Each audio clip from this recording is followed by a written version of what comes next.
TZ3. Okay. Paper 1, November 2025. We finished questions 1, 2, 3. Now we're on 4, 5, 6, and I'm just going through all the possibilities. These are 2 markers. Even the 2 markers, I just go into as much depth as possible.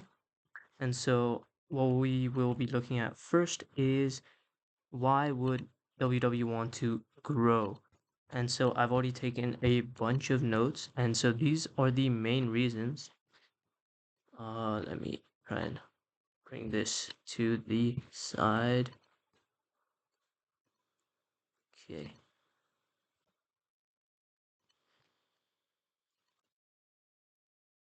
Okay, hopefully you can see the leftmost side right now. So these are the main reasons. Okay. Yeah, should be fine now. These are the main reasons we would want a business to grow. And number 1 is economies of scale, right? So let me just walk through this.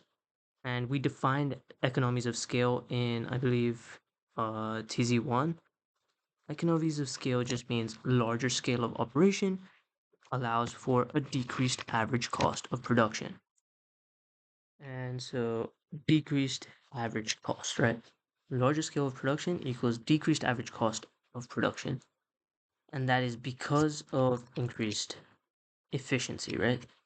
So let's add that increased, that allows for increased efficiency.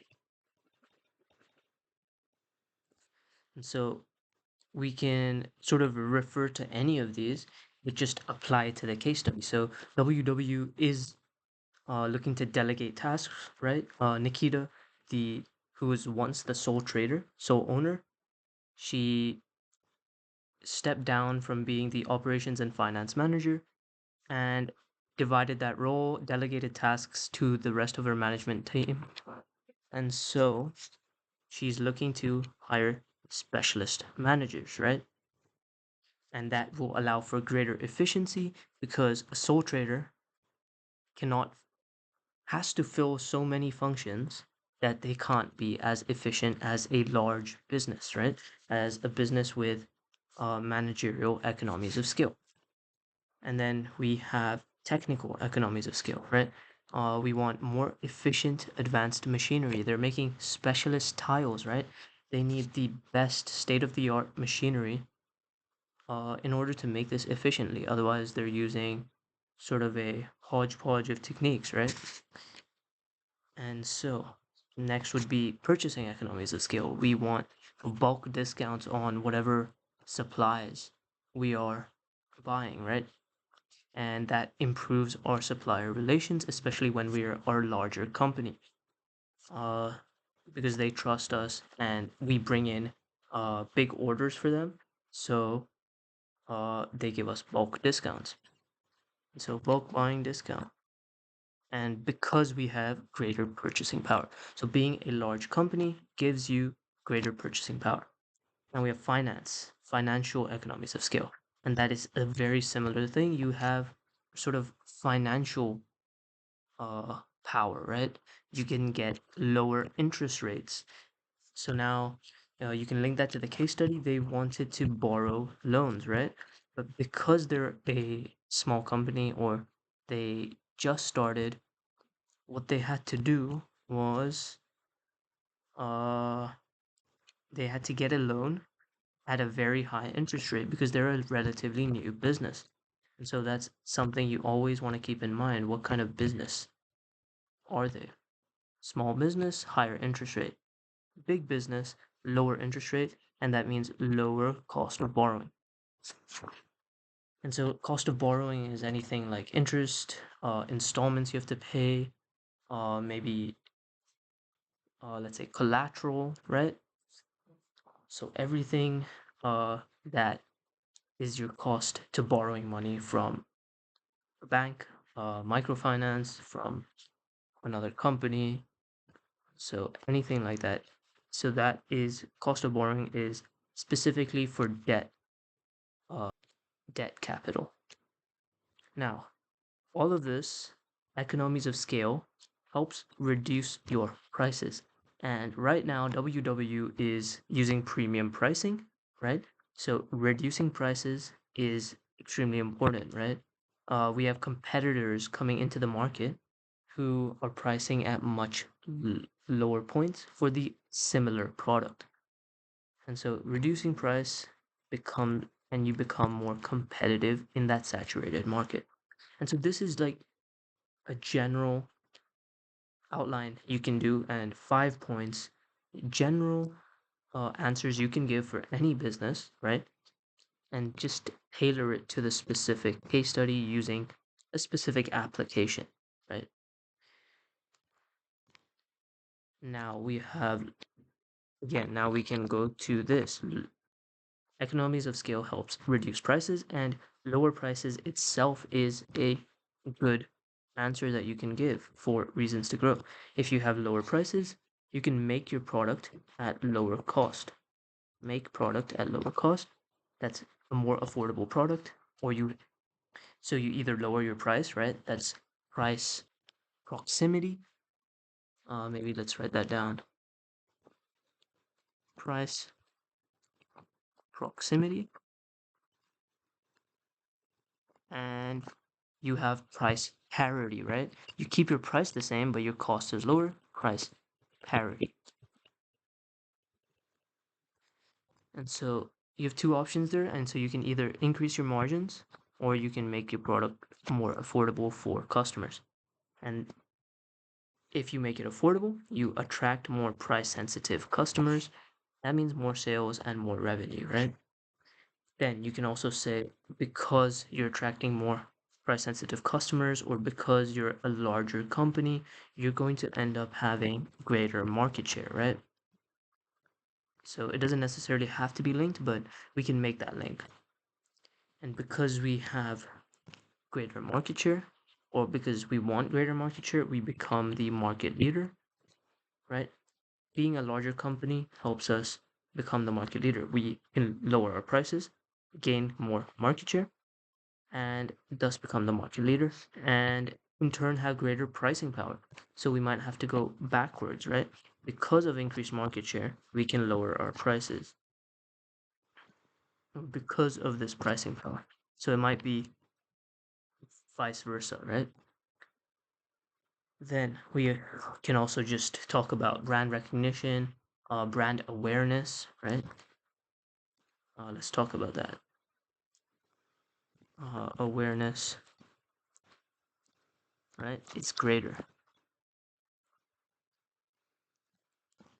So let's do this. Brand recognition, reputation, and awareness is greater. Okay, sorry, that's the main point. So let's not highlight that. Then we have, because of that, we have more businesses, more customers, more countries. People in different countries are aware of our business or our products, right? Aware of the product or business. You can become more globally recognized because of that awareness. So global recognition. Let's write that down.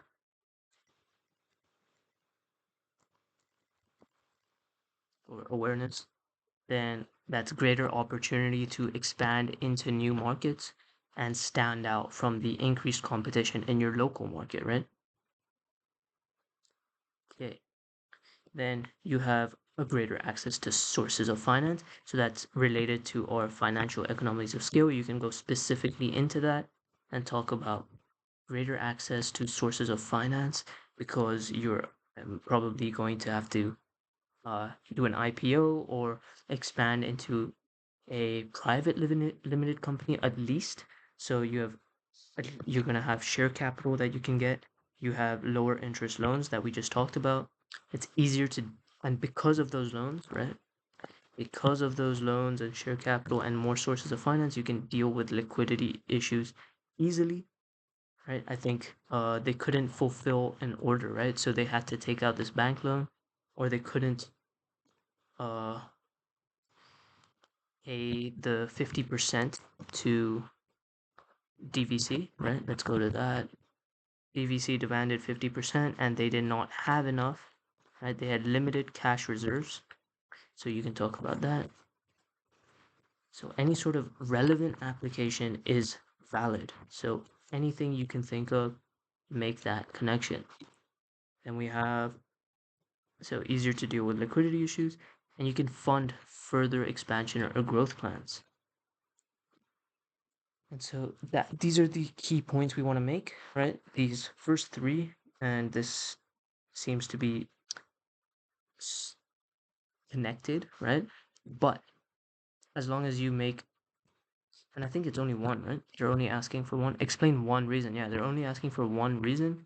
So choose either one you want. Don't worry about it interconnecting. If you were asked for two, maybe choose two separate ones like economies of scale and brand recognition, and you can make sure you get two distinct marks, and you get 6 marks or 4 marks total, right?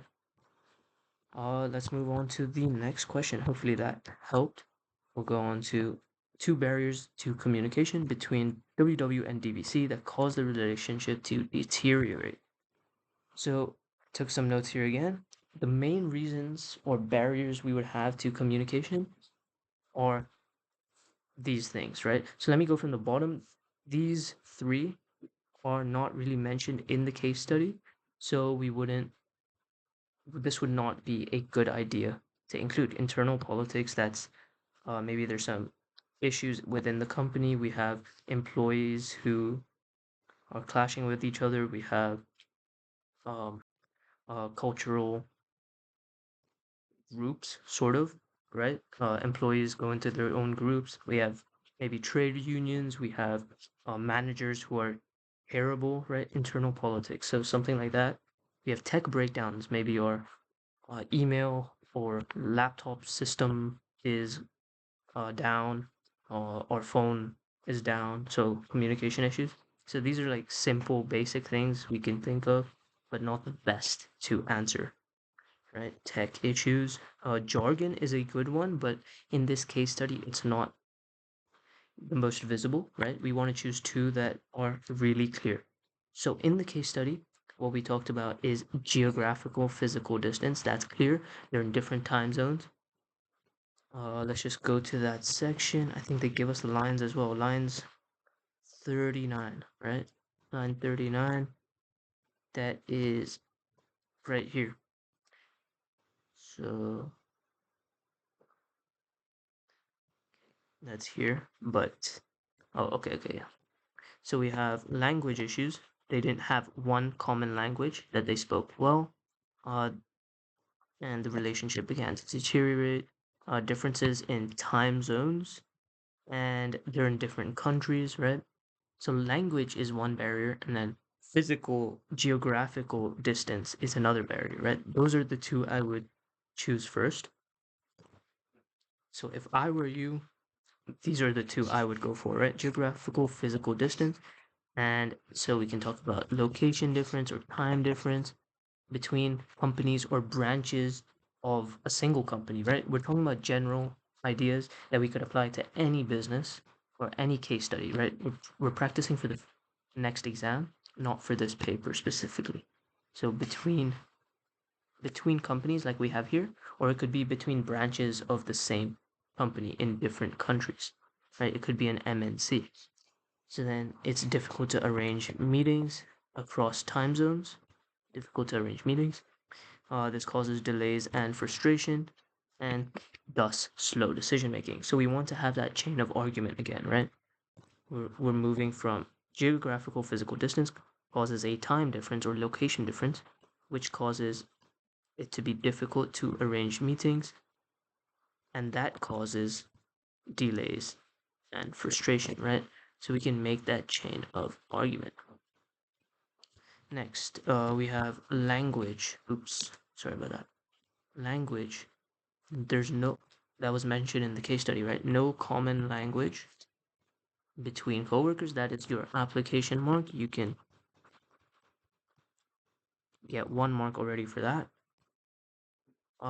Between coworkers, global branches, or partners, right? You might have suppliers in a different country. You might have customers in a different country, and you're selling online, maybe, right? Now you have, so that then in turn leads to misunderstandings, If there's a poor translation of the language, you might have a translator, uh, you might be using Google Translate, things like that. And then, and I think they specifically mention technical details, right? Um, Especially became worse when discussing technical specifications, right? Which is extremely important when you're trying to talk about what you're making, and it's such a highly specialized, advanced technology. The technical jargon can be misread, and you end up with a completely different product that is of not good quality, or we can talk about that, not good quality anymore, or you completely different product that does something else. Product, right? The specifications when you're designing a product are extremely important. Now, the third best option I would talk about is cultural barriers or culture clashes, right? You have different workplaces or countries or companies with different cultures, right? And they have different values. Again, I said across branches, partners, companies, you can say anything like that. And that would lead to culture clashes, distrust, or misunderstandings. And of course, so related specifically to the case study, understand um, which of these. See, you can say culture clash, you can say distrust, you can say misunderstanding. Which one aligns best with the case study?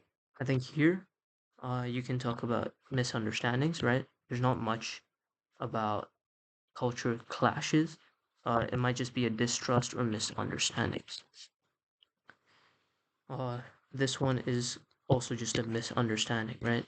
They're not deliberately trying to uh, misinterpret you or deliberately trying to ignore you, right? So then it's not a culture clash or a distrust. Okay, so hopefully that was clear. And of course, just having a long chain of command is a barrier, right? You have to go through so many levels in the hierarchy, and that makes it really hard to communicate. Last, we have two ways in which WW can modify its marketing mix. So we discussed reducing the price because currently we have a premium pricing strategy in a niche market, which usually works, but now we're having new entrants, right? We're having new um, competition enter the market. So we want to reduce our prices. We want to be competitive because these competitors have a lower price. So here are the possible things you can talk about, not specific to the company. So obviously, this is just general. If you have a question about the marketing mix of 4Ps, here are some ideas, right? And then we can get specific into the case study. So if it says, how can you improve your marketing mix, or how can you improve the product aspect or modify the product aspect? You can diversify your product portfolio. And I think that is the clear answer here, right? You want to produce a variety of sizes. In this case, it's sizes. They already produce in different colors and patterns, apparently, in paragraph 1, but uh, I doubt they they don't do sizes, and they've lost orders, right? So that's your application. Lost orders due to only one size. So that's an application mark that you can already have. Then, so that gives customers a variety of options, improved customer satisfaction, as there's an option for everyone, right? And that increases your revenue, or you just have more revenue streams, and that diversifies your risk.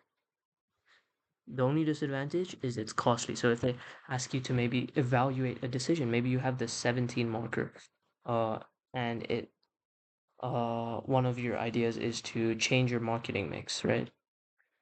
You have to be able to give a balanced argument. Maybe you have a 10 marker about the marketing mix.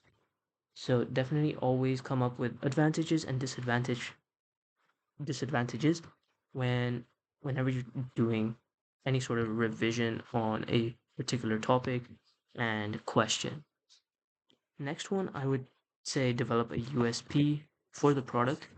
Uh, and commit to the environmental sustainability aspect through the product, right? Differentiate the product from competitors. So maybe use plastics, maybe use something else. Sorry, maybe avoid using plastics, use eco-friendly products, materials, right?